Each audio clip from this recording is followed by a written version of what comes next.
Hindi ako sure kung magugustuhan mo. Medyo matapang kasi. Ethan, may problema ba? Naggulat ako dahil tumawag ka sa kabila ng oras ngayon. Didiretsuhin na kita. Importante kasi ito. At wala akong panahong magpaligoy-ligoy pa. Bakit? Tungkol saan ba yan?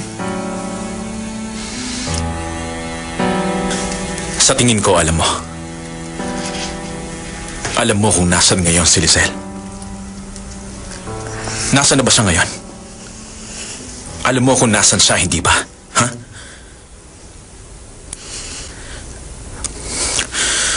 I'm sorry kung tinatanong kita. Kaso wala akong nagawa buong maghapon. Tapos bigla akong naisip na posibleng pinasusundan mo siya. Kaya naisip ko na tumawag sa'yo. Sige, kung ano man ang intensyon mo, naiintindihan ko yon. Pero sabihin mo kung nasaan siya ngayon.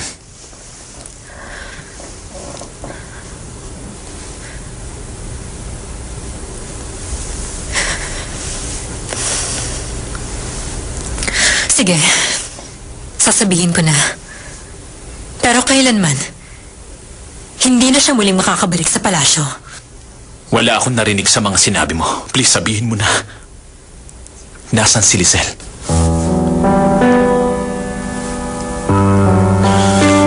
Marga.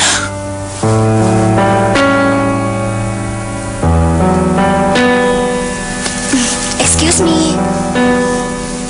Excuse me. Yes? Oh! Siya nga yun! Siya, Prinsesa! Ikaw si Princess Lizelle, di ba? Sabi ko sa'yo eh. Hindi. Hindi ako yun. Ibang tao yun. Aminin mo na, alam namin ikaw yan. Ganyan na ganyan din ang itsura mo pag nasa TV ka eh. Hindi talaga ako yun. Siguro. Di ba sabi ko siya tama? Tama ako, di ba?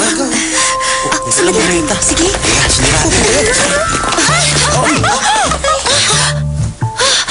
Ay, naku,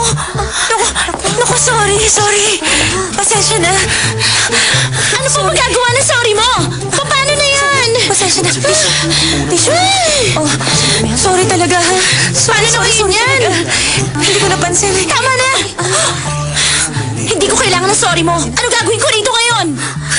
Sorry, I'm so sorry. Pasensya na talaga. Huwag mo ako hawakan! Mabuti pa bayaran mo na lang yung kape ko. Pati ng pampalaundry nitong damit ko. Pasensya na. Pero wala kasi akong pera ngayon eh. Ano? Pasensya na. Pasensya na talaga. Niloloko mo ba ako? Sorry talaga. Sorry. Ano bang ginagawa mo? Wait, sino naman yan? Paano mo nalaman nandito ako? Hindi mo ako sinasagot at tinatawagan. Wala pang isang araw nang mawala ka tapos ganito na? Excuse me.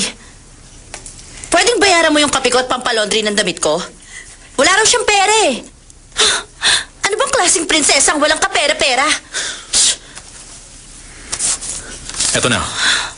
Bumili ka ng maraming damit. Keep the change. Tayo na.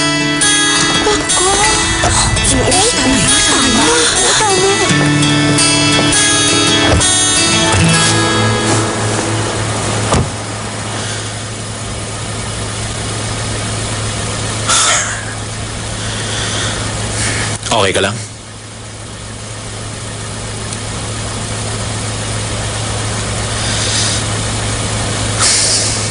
Lalayas ka ba ulit? Ano, sagutin mo yung tanong ko. Hanggat hindi ko alam yung nangyari kay Papa, hindi ako babalik.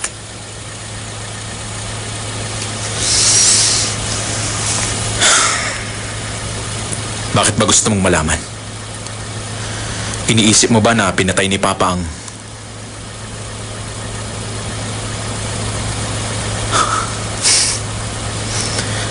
Naniniwala ka ba ron?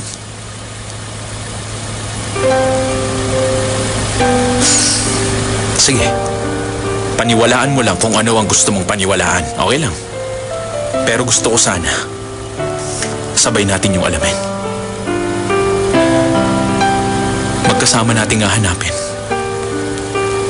kung ano ang totoo. Ikaw ba? naniniwala ka sa papa mo.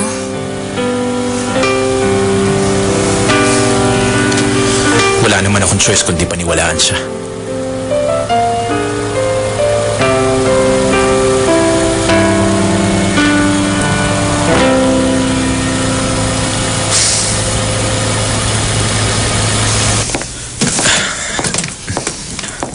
Teka, ano bang nangyayari? Ilang araw lang ako dito. Salamat dahil pumayag ka. Oh, tuloy ka! Sabi niya okay lang. Lizelle.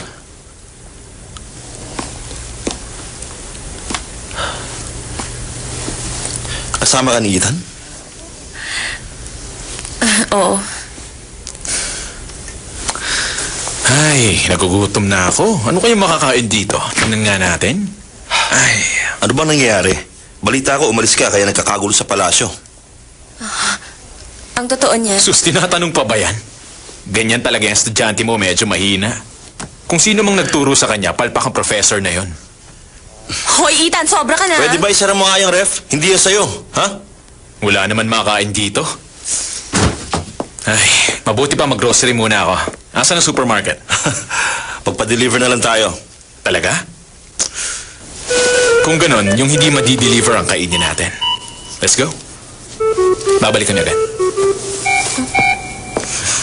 Sa'yo na lagi na lang, lagi na